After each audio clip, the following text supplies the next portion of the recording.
Hey, guys. Hello. So this is probably the worst idea ever to make writers moderators, so we'll see what happens. We apologize. So let's get the pretty people out here as soon as possible. He plays Noah, Aldis Hodge.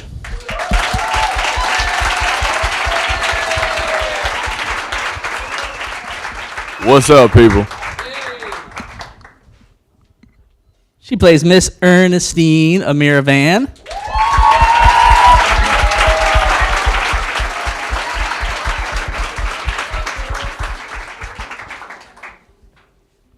And Mr. Cato is played by Alano Miller.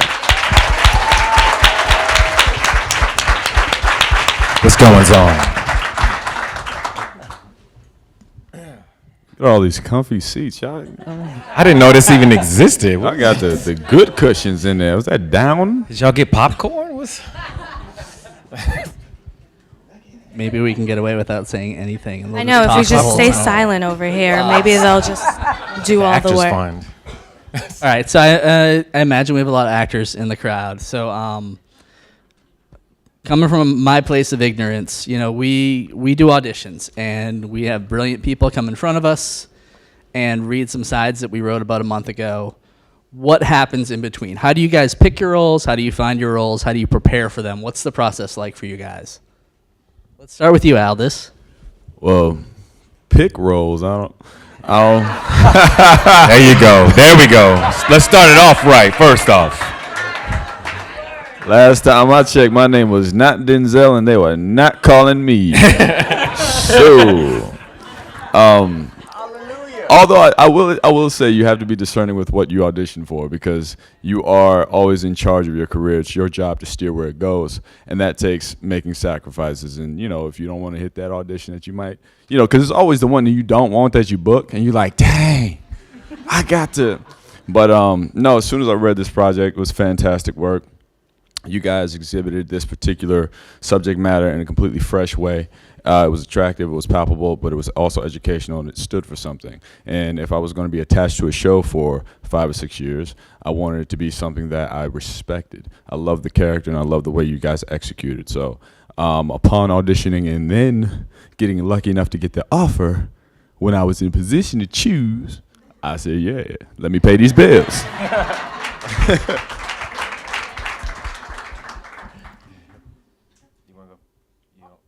All answer now? Yeah. Oh. Yes, this is a question for everyone. You want to jump in? Oh, good Lord. Wait, I'm so sorry. I really wasn't, I thought he answered it. Oh, she wasn't even paying attention. You weren't paying attention to the first question. I'm going to jump in. Yeah, you get in trouble when it's your showrunner is moderating. That's no good. Go ahead, you go. All right. I agree with Aldis. I think what ends up happening is that you do need to be careful about the things that you audition for. You get so much, especially during pilot season, if you're lucky. And when you read the scripts, after a while, they start to kind of get jarbled, you know, and you don't know what you're doing. And the real goal is to try to just get out there, to be seen by casting directors and all those things. And you have your agents in your ears, or managers, whoever it is, in your ear telling you, oh, this is good because this person's attached to it, or this. And at the end of the day, I think it just comes down to what can you live with yourself, you know, like how do you want to represent you? And you know, it was pitched to me as, oh, it's, you know, it's a very powerful script, you should read it. It's a slave, you know, it's a slave narrative about the Underground Railroad, and you're gonna want to go in for Noah, but they want to see you for Cato. And I was like, well, no, I don't want to do this.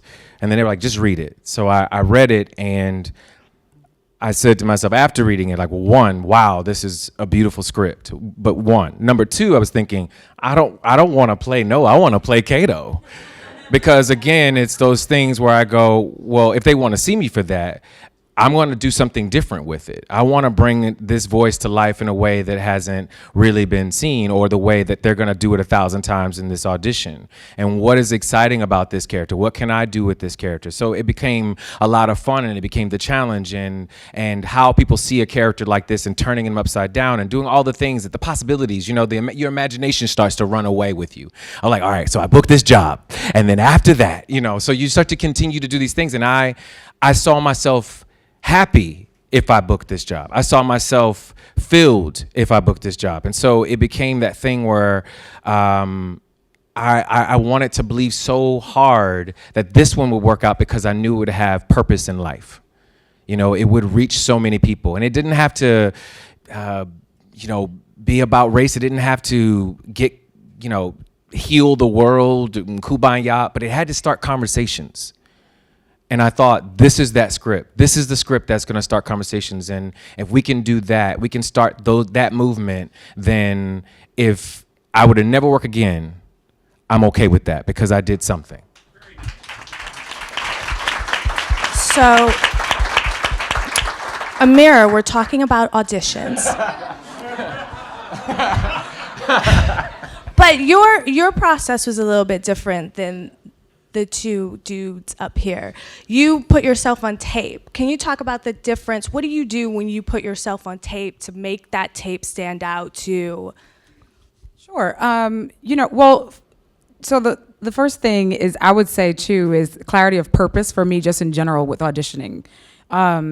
You know, I want to say that before I get into on tape. I think for me, I came from the theater world, and so you know, it was a big transition to decide to do more TV and film. And I realized there are a lot of opportunity out there and a lot of people willing to help you, but you have to be clear on what your vision is for your career and for your life in general. I talk to young people a lot, and it's always just about, you know, take the time that it needs to explore, and then to realize that, you know, that there's many opportunities for you, and you can actually succeed in what you love to do, or whatever your passion is, you know, once you become clear on it. Often there are people there willing to help, but then they ask you, what is it that you want?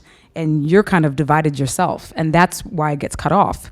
So when I made that, I remember, you know, making that decision with my team and saying, you know, it's time to do, I'm ready to transition into TV and film. And so with sacrifices, it was saying no to certain auditions, unless something was like, wow, this is a stellar writer or a stellar director. You know, it was just like, okay, I'm just gonna say no, you know, so we can make myself available. And then I was actually at Baltimore Center Stage doing the Bob Marley musical. And with the director, Kwame Kwei-Armah, who's fantastic. He's the artistic director of that theater. If you don't know, I still love theater very much.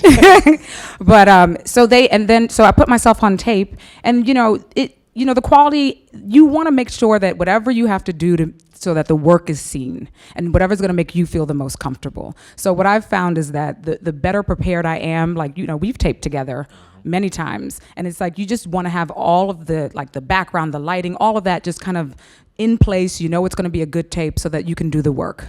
You know, so invest early on is always the case. I think in many things, you know, invest early on so that then when it comes down to, oh, I have this audition tomorrow, you're not worrying about, oh, you know, I'm in a shadow, you know what I mean? And you can kind of just do the work, you know? And so that happened, and then I got a call, I put myself on tape. They called me with notes.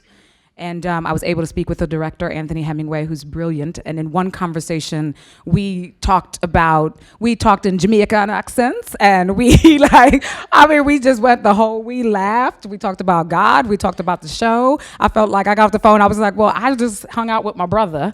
That was great. And so then, you know, I took the notes. I applied the notes. You always want to be able to take notes. And then luckily I got a phone call that I booked it, and they were gracious, very, very gracious and generous at Baltimore Center Stage to reluctantly but lovingly let me go. So it was wonderful. It was a really lovely experience for me. So you did the auditions. Now you have the role. Now you are playing Noah, Ernestine, and Cato for however long we're lucky enough to be on air. Where do you go from there? What is your research process, your process to getting into character? We all helped each other out with research. I know that we were all reading books, you know, just looking up anything, documents, you know, photos. Alano brought Many Rivers to the Table, which was a great documentary that kind of tracks the inception of slavery in America. And we just kind of had each other's back as a cast because we all knew that this project in particular was bigger than any one of us individually. We wanted to pay respect and homage to these characters and really humanize them and make them people, because most of the time when you talk about this era and these people in indentured servitude, you don't talk about them as people. People say slaves. They were enslaved. A slave is a tool. It's a thing. It's a machine. Enslaved means that I'm a person and someone did something to me. So it gives accountability. So for us, we wanted to make sure these people had heart and love and life, and we put all of our personal love for one another and our personal friendships onto the screen. But when it came down to the research, I think for me personally, it was just trying to make sure we were as honest as possible and giving these people sense of respect and allowing what we did to give our audience an appreciation for who these people were and what they actually went through. Yes, to all those things. Also, for me, this is a very interesting character. So it was one of those things where you had to take away all the noise of what your own perception of what the character is. You see a character like this, and then you say, through the season, he goes through so many ups and downs and so many complications, mentally and emotionally. And how do you not get ahead of yourself? How do you not make a character bigger than you, so that you don't get in your own way? And I think that comes down to trust, comes down to listening, it comes down to being present, and really working off the other person. And people say that, and it sounds like easy, but it's really not for a lot of people. And it doesn't matter how trained you are; it's still a process for every single actor to listen and to respond and to be present, and to not and to. We were lucky enough that we had our producers, creators on set, so that we could, call them or talk to them and ask them questions in a way that would allow us to give us a little bit more information about our character, that would allow us to navigate through some of the stories, because we're getting it, episode by episode. We don't know our arc. We don't even know if we're gonna be alive in the next. They were just killing us off, and so we didn't know. It's all about surprise. Come on. Yeah, it is. It is. Alano, you good? You good? Did you make it in the last? Did you read it? Don't tell Amirah. And so for us. I think for me, it was that thing of just being able to really take it scene by scene, moment by moment, and doing a little nerd work as well, writing on the script and making sure that you're, what's the point of view, what's happening You in the scene. wrote on our scripts. Not rewrote the script. Just I'm sure he just wrote like, "This is good. This is really good." Star. Man, how do they do it? get 2 stars for this line. I didn't write nothing, so No, I just just what your intentions are, things like that. And so it was all those things. And then when you get all that information right, you have to throw it away, because you don't know what's going to happen on the day. Just be prepared as you possibly can, and be as, like he said, honest as you can, because luckily we have amazing directors and creators that they would call us on our BS and say that's not good, or an actor who would be like, "You need to do that again, brother." Is that how you're gonna say that line? That's how you're gonna say it. I just want to make sure is that how you're gonna say it. That's a choice. But you may want to not say it. I thought you were still rehearsing. I didn't know. The camera's on, right? Hey, that's recorded. They did say action. You did hear action, right? Oh, but another way that we had to prepare, you and I particularly. So, again, our awesome director, Anthony Hemingway, the very first note I get from this man, he calls me up. "Hey, man, how you doing? Hey, man, Anthony, man, just want to thank you so much. It's a great opportunity. Appreciate it. Thanks for bringing me to the family, yada, yada. So, like, how's it going to go, man? What do you need? Just keep it tight." And I was like, I'm sorry. What are we keeping tight? Like, hold on, what? What exactly does that mean? Nah, I mean, like, when I saw you in the audition, you got physique. You know what I'm saying? Yeah. You cool, you good. But I just keep it tight. Just keep it tight. Well, is there a particular scene or episode that I need to be prepared for? Nah, I'm just saying, just be ready. Be ready. Now imagine the conversation we had with Anthony to tell you guys to do that. So how do you say that they're, I'm going to let you handle it, Anthony. You handle it. We all had our moments where we were exposed, Amirah included. So I wasn't the only one had to get stripped down, booty butt naked in the forest. You know what I mean? Just telling you real. No, we had to stay ready for anything because these scripts, they are fantastic, but we weren't prepared for where it was going to go. You know what I mean? Outside of trying to keep it tight. Just the adventure, just where everything was for us on the page. It was phenomenal. It was a phenomenal experience for an actor to get consistently good material, So we just had to stay ready and keep it tight. So on that note, talk about, Amirah, let's start with you, a scene that was difficult for you, that you had to find a solution to because it was a challenge for you. Oh, good Lord. They have, the little jokes from set. They be messing with me. But one of the toughest scenes, which definitely was taking out Pearly May. That was definitely one of the tougher scenes for me. And that actually ties into how you prep for a scene because for that one, it was a lot of trust that I had to have in our showrunners, which was great. And Misha was on set, particularly that day. And I was just very emotional, because the concept that the only option, and gratefully when it aired, we were together and we were all ready with Jurnee. And we were like, oh, they're about to turn on mama. We were like, they're about to be like this high yellow heifer, and we were ready. And and actually our fantastic fans on social media were very supportive and understanding. I think we come from a culture I know we come from a culture that's very, respectful too of our elders and their sacrifices, you know what I mean?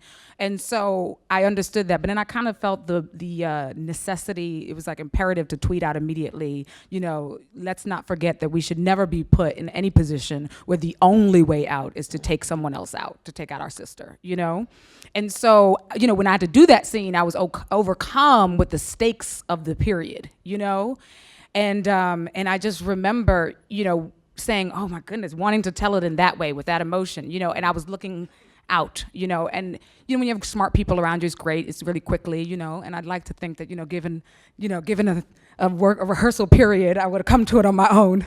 But I was, it was beautiful that, Misha was immediately like, nope, tell the story, do the work.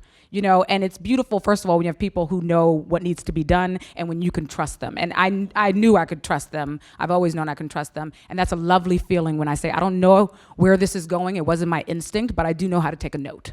And so I was just like, okay, shift and trust that they know the arc of the entire season, and you have to honor that because it's for you guys to take and to talk about later and to say, damn, or to cry or to say, shit, she had to kill her. That's I can't steal that from you because Amirah wants to have a moment, In that moment, Miss Ernestine has to save her child, period.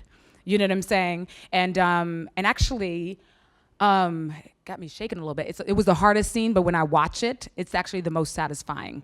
I'm so cold-blooded. It's one of the ones that I love the most. The way it was edited, I'm like, damn, that shit is fire. And like, I wasn't gonna do that. You know what I mean? And it's kind of beautiful, the beauty of collaborating. Dust the shoulders off real quick. You know what I'm saying? She pepping. No, shut your face.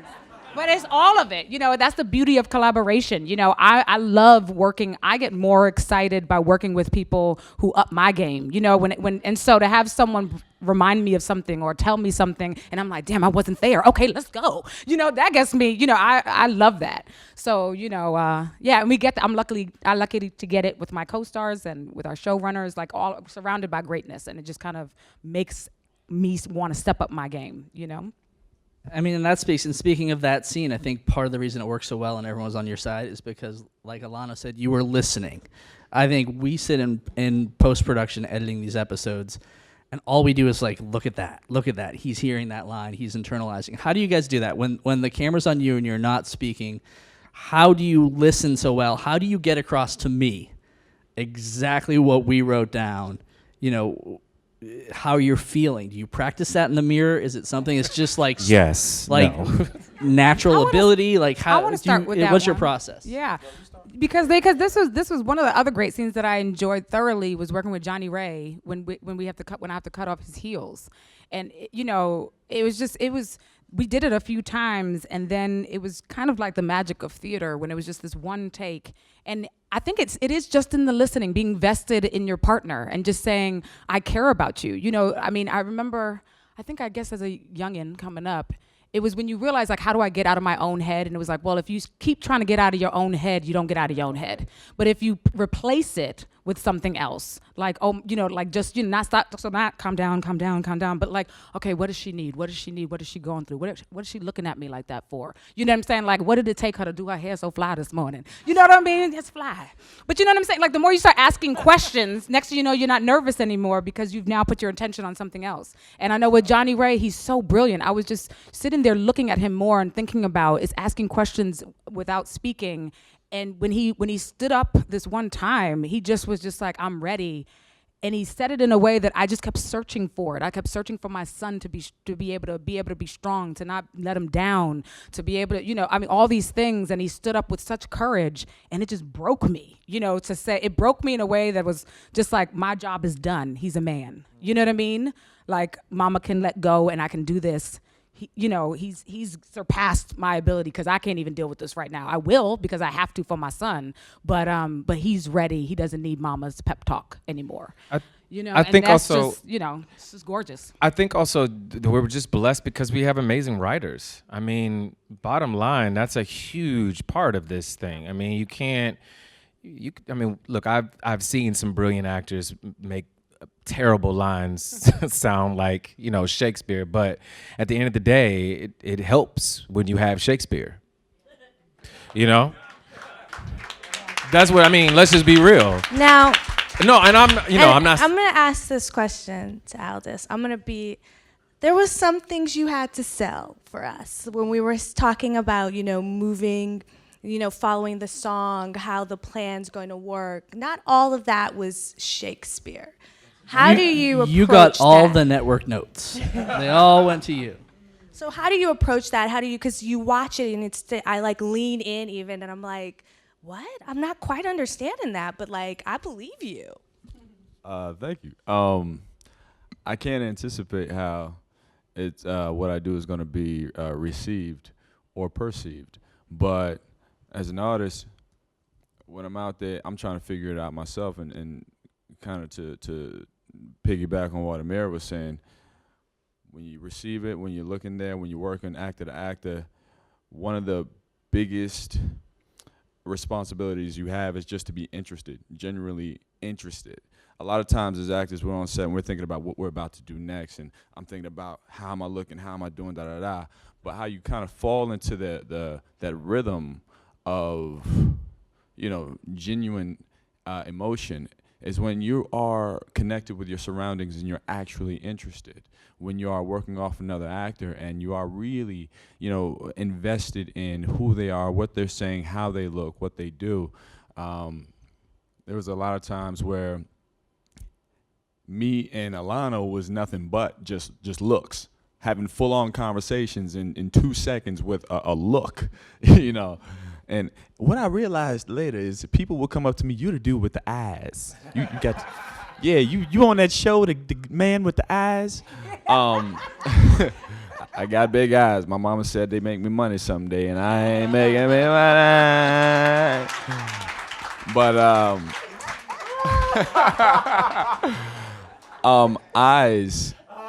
eyes are look, I'm a painter as well, and usually the most important thing if you're doing a portrait are the eyes, because eyes are honest, they're truth. They are truly the windows to the soul. So you can do whatever else you want to do physically, as long as you're connected right here, as long as you feel it right here, it says so much more than you can verbally say. So just trying to again, just be interested, be connected, and while we're out shooting out there in the woods, just trying to survive. Like like that Run With Me scene. Wasn't he flying that one with him and Girl, Jurnee? you know what I'm saying? And I was that's like, good. That's amazing listening. That's Thank one of my you. favorites though, because I he's just said- looking I said, at him. "Hey, boo." He's in all this manly testosterone, Mm-hmm. and no, but it's stunning though. It's really stunning because then he just, you see that transition on his face, and that to me was one of my proudest moments to wow. I was like, damn, these people are fire. That transition where you see him change and well, vulnerable. you know why? It's because, within the first couple of scripts, I can't count how many times it was so eloquently written, Noah and Rosalee gaze. And we made a game of it. We were counting, we're like, how many times? Y'all gonna gaze in this episode. Like, Let's count. this could be a drinking game. Every time they gaze, Until take a you shot. do it wrong, so it's gonna be forever. It's gonna be forever. We're trying to figure out how can I gaze differently, like with just, Hashtag Noah Lee gaze. But see, you my did it gaze. different every time. The gaze game was fly. But we weren't the only ones gazing, because I saw Ernestine hit kind of. It wasn't the hour gaze though. It was like, when I get ready, I'ma do. When I catch you out in these streets, I see you out there. No, because I feel like you also had quite a number of times where the dominance of your acting was kind of felt and met with your reaction, because you were in situations where your character literally couldn't say anything, but you had to put it all there, and every time you just cut to a look of her, you like, Ernestine about to get it. Ernestine about to do something. Thanks, brother. And then this is my ace right here with the looks. I mean, me and you, bro, we go back and forth, and I needed that, and I appreciate you for it. You mentioned the physicalness of our shoot. We shot in Baton Rouge. We had a tornado. We had mosquitoes. We had Alligators, Yeah. snakes. Let me ask y'all Love something. bug. Did y'all check the weather forecast before we got down Mudslides. there? Cause like it was like the plague hit us, and we didn't know what was going on.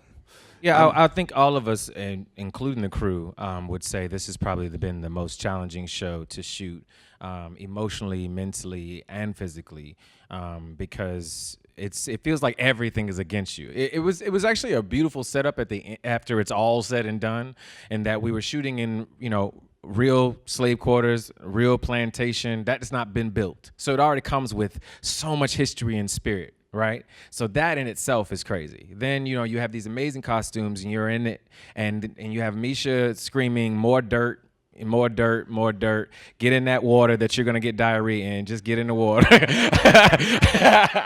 Just get in the water, man. I was like, all right. So it's just, but there was so much, that there's some, I think for us also, it just changed our point of view of how much we take things for granted.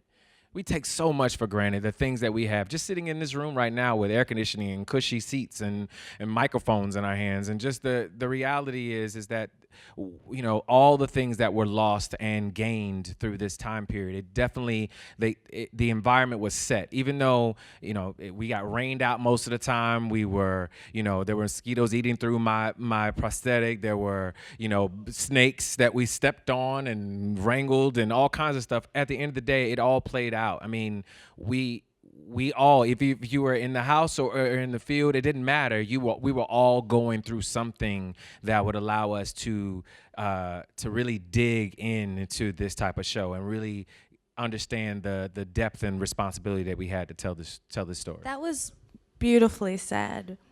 But I am going to point out that you were the one person that had a personal fan that would be held by other people. I did have a personal fan. Why you I were did have a personal fan. think that was there's a video person of that this There's a somewhere. video there may be a out there. video of me having An umbrella. Possibly, and an umbrella. particularly on my Instagram feed. I do.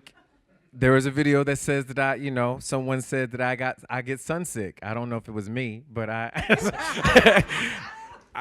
was on they built a boat, and we were on this boat for a long time, and that day was 116 degrees, and we have a lot of clothing on, and the sun was out. There was not a cloud in the sky. On that day, there was not a cloud in the sky. Dear God.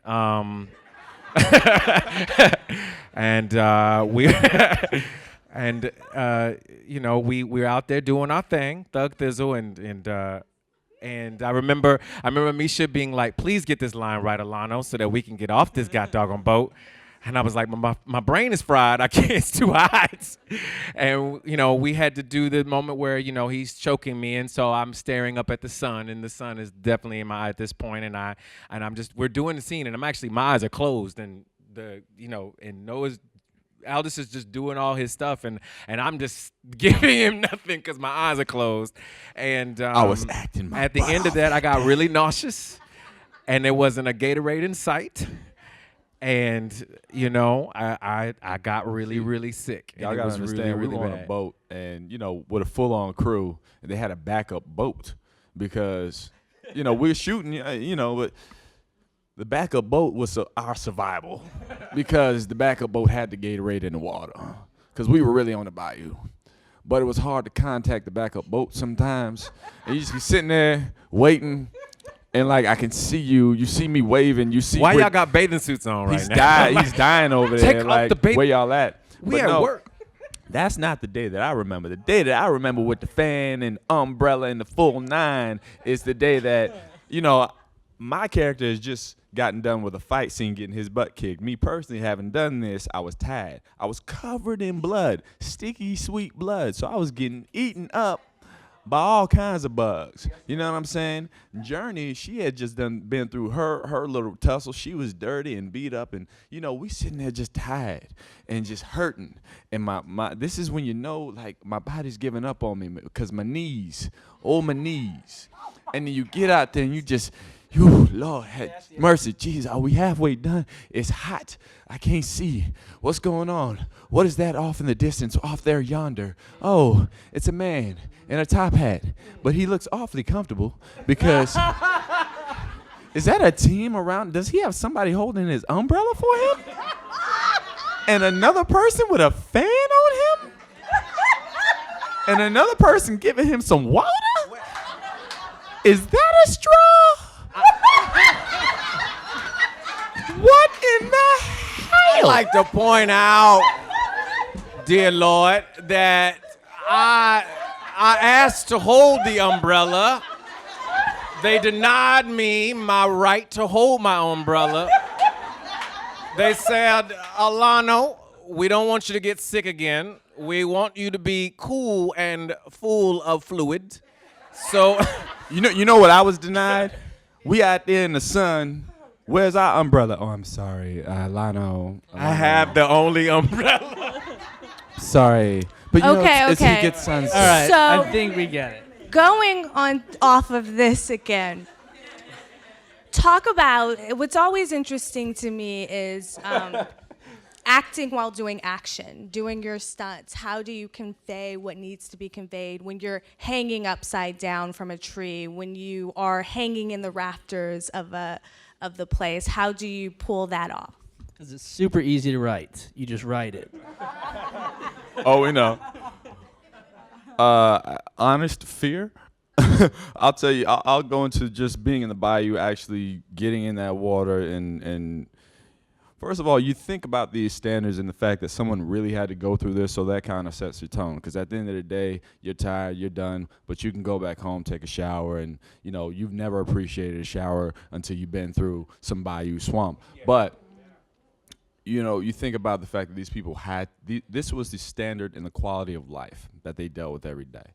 So you just kind of sink into that a little bit, and you appreciate that. And then when you're actually in it, it goes back to what you're trying to exhibit for the audience. For me personally, it's just like, this is an exciting scene. It's dangerous, has high energy. But when someone watches this, I want them to be super excited. So I have to be that excited, whether that's exhibiting fear, bravery, cunning, whatever, strength.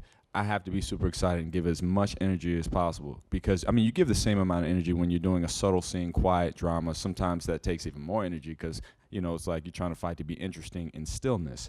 But when you're out there and you are doing these action scenes, it's really kind of a rehearsed dance, especially when it comes to fighting scenes. I remember our first fighting scene, we actually choreographed it ourselves, and We shot at 5 o'clock in the morning.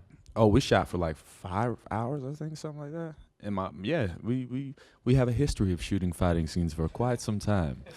But we just really had to trust one another. We had to work off of one another. And again, because of the fact we trust each other, it's more fun.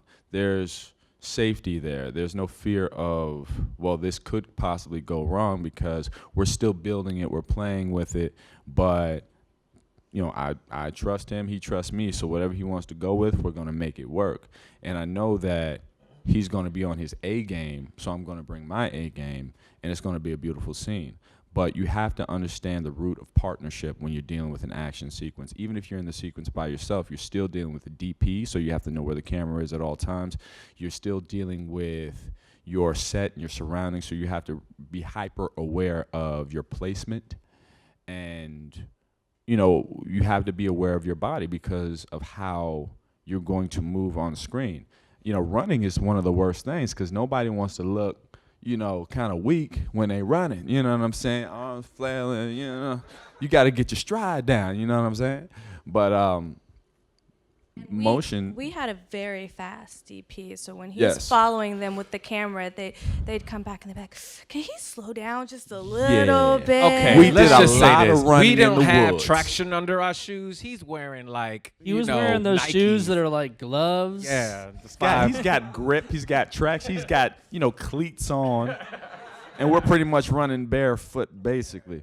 But motion is emotion.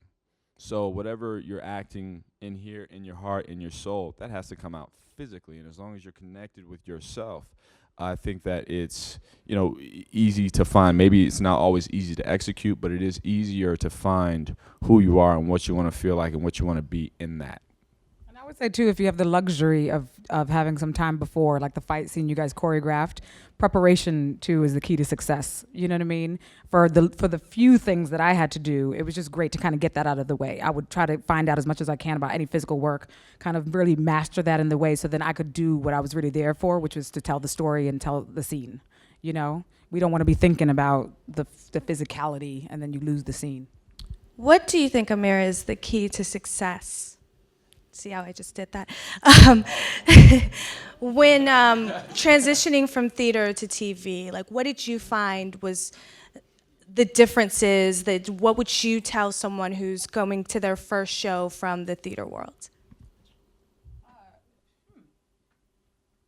I think I kind of said a lot of it already, but I think the hugest transition. You know, I think it's, you know, the best training. I mean, I went to some really great schools. I love my alma maters, but I think the training is that you have the luxury of all that wealth of pockets to be able to grab. So it's trust. It's trusting yourself, and it's trusting your partners. It's trusting your writers, and that's I think one of the biggest lessons that I've learned from my career was just, you know. And because TV and film, I will say, you're right, you don't have this, you're not afforded this luxury of like this rehearsal period where you sit at a table and you guys decide what you're going to be, what you're gifting to, you know, and say, okay, this is going to be our version. This is what we're going to present, you know. You don't have that luxury. So it's really being more on your toes. And so that takes even more trust, you know. Okay, go ahead. Yeah. So Stephen McKinley. Because we knew each other in New York doing theater. Right, we did theater. So Stephen McKinley Henderson, I don't know if you know, he's an actor, does a lot of plays, does a lot of television and film as well. Brilliant actor. One day taught a class that I took, and he said to us, he said, the difference between film and theater for him. He said theater for him was bringing out the turkey dinner, right? You're at Thanksgiving and it's an event. You bring it out and it's for everyone to see. He said, film is passing the salt. And I was like, oh, that's for nobody. That's just passing the salt. And it was that simplicity, that understanding of how we make it this thing to just doing that. And I was like, oh, okay. So it was about simplifying. It was about still same intention, but simplifying, taking something that was not for this, but it's between this. And so for me, that became that moment of being like, I don't have to do all of this. It's not about this. It's this. and I'm talking to you. I'm still doing the same thing. I'm still giving you the same intention. I'm still giving you the same energy, but I don't have to come at you. I don't have to show you that I'm being powerful. I am powerful. And that's the end of it. The best theater actors do that as well.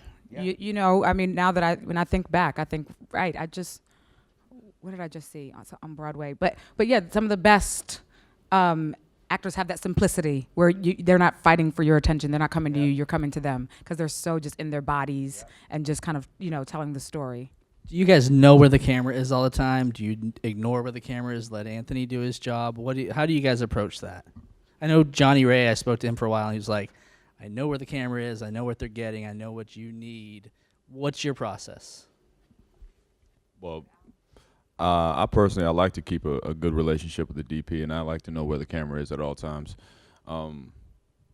It's something that you don't think about. It's not like you're trying to find the camera, but it's just, your IQ.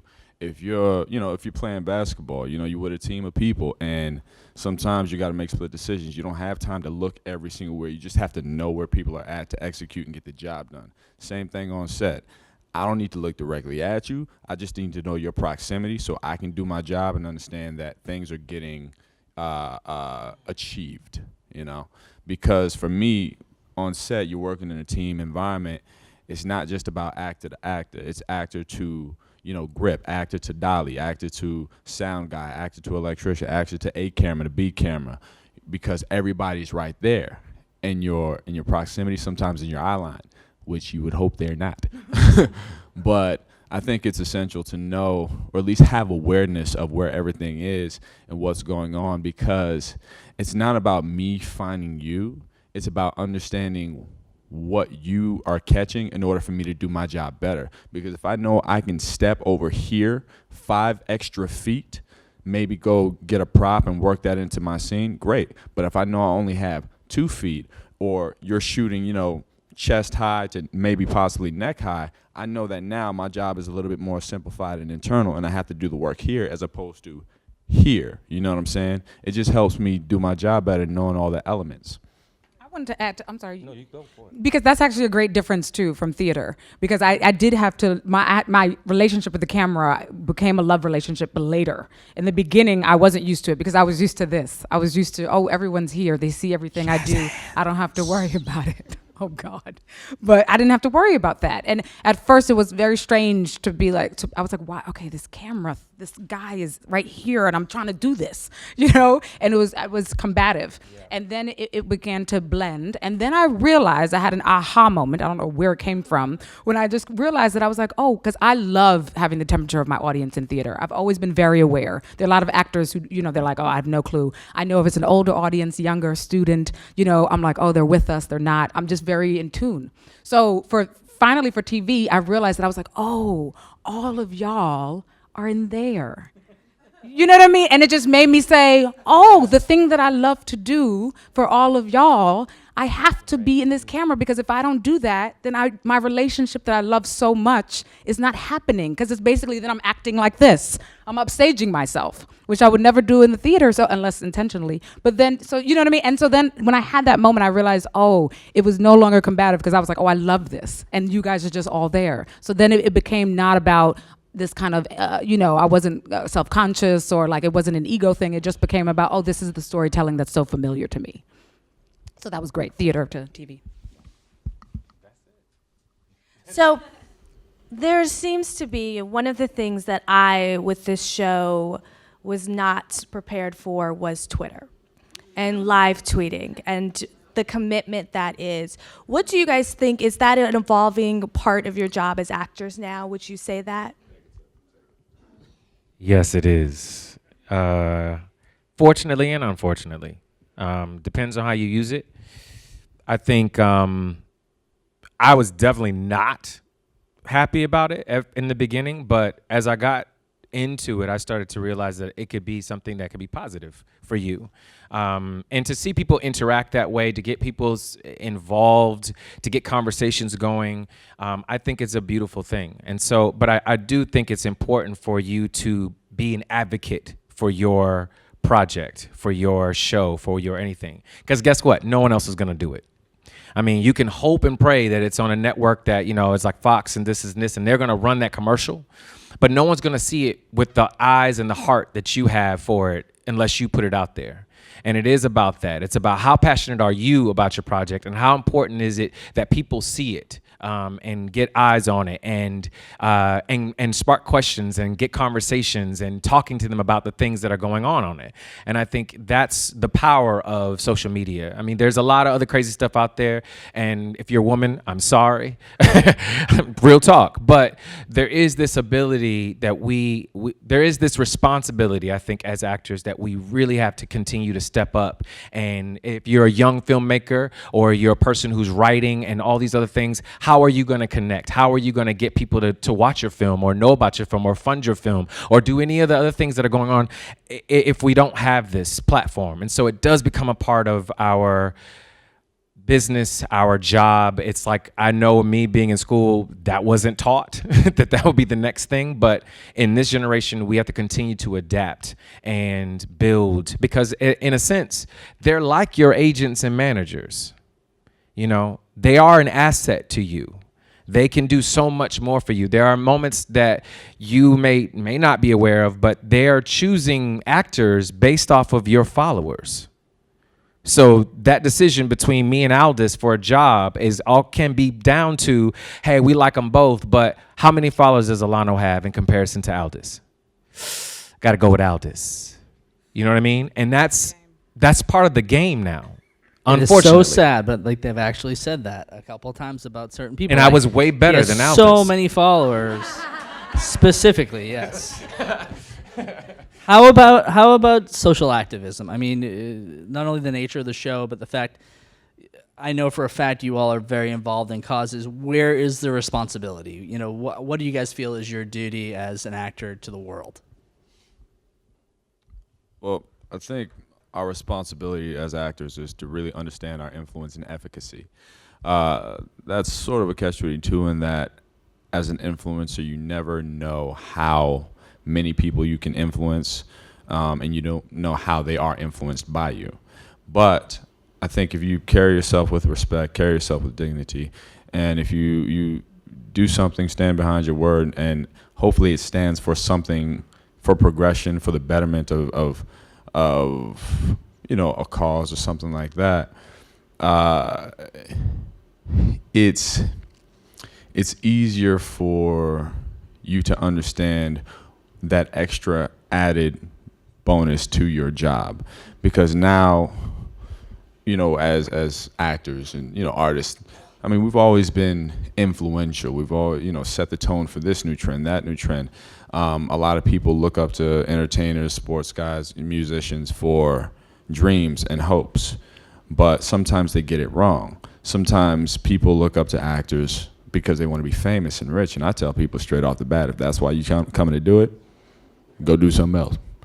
Because speaking on this environment in particular, I feel like if you're going to step into this world, you have to step into it because you love it and because you want to contribute something to the art of acting. And then also understanding where our platform is globally. There are a lot of people who see us, and we must always act with responsibility because, if we represent ourselves improperly, someone will think, well, that's what you believe in, that's what you do. Again, this is why you have to be careful with what roles you choose. I feel like this role is so pivotal and so right now. And I love the fact that we get to represent these people. We get to be the faces. People see us, and like Alano said, it does start the conversation because they come up and say, well, why does this matter? Why do we need to see this? Well, why do you love it?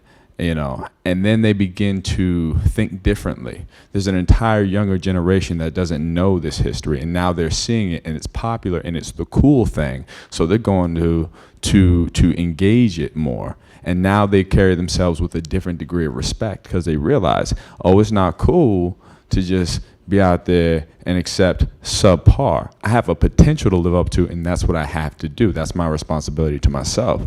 We visited a school in Memphis where the kids have worked this programming into their curriculum. They now use facets of this show to teach economics, history, social science. That, for me, was like, what are we doing? And it scares you a little bit. It scares you a little bit because now you're like, wow, the weight got real because. But I want to talk about that day. Yeah, because that was a fantastic the beauty of day. that day too. We were all the three of us were there, and we had a wonderful time with those young people.